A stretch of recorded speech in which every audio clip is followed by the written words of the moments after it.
মেয়ে লোকের মাথার কাপড় নিয়ে প্রদীপ পাল মহাশয় কিতা হলেও শুনুন সম্পূর্ণ ভিডিওটিতে। মাথায় কাপড় কিন্তু সবাই নেবেন,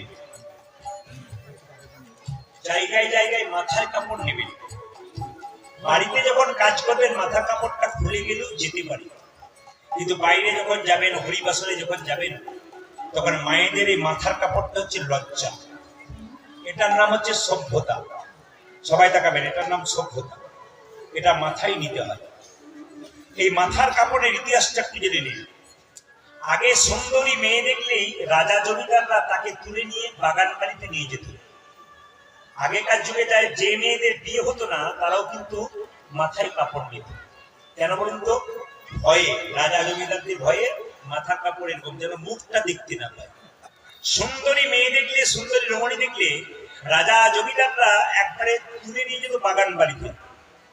এই জন্য মেয়েরা আগে কিন্তু মাথার কাপড় এখানে নিত, এটা আসল ইতিহাস। সেটা আস্তে আস্তে সরতে সরতে মাথার কাপড়টার নাম সভ্যতা। এটা যে মেয়েদের আছে তাকে সভ্য মেয়ে বলে। এটার নাম লজ্জা, এটা মায়েদের থাকা দরকার।